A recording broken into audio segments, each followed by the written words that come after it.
你们应该知道，我前一天被一个 AI 缠住了，和你长得一模一样。所以那天你见到我们3个，我是说，你是见到我才那么害怕的吗？其实，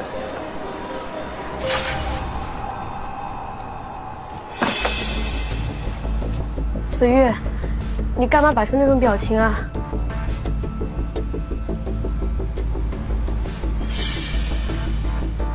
你的眼睛，我不是随遇，我是002。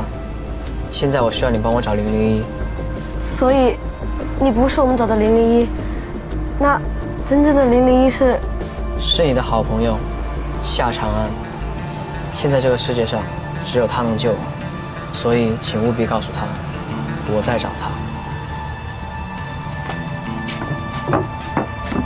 所以，我其实是因为看见安安哥才害怕的。我一直在想，怎么好端端的一个人变成 AI 了呢？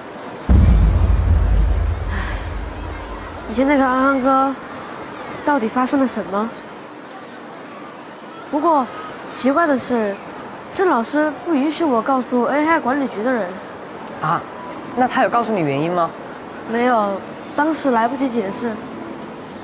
郑老师把小苏打粉和面粉都调包了，我以为他是针对我的。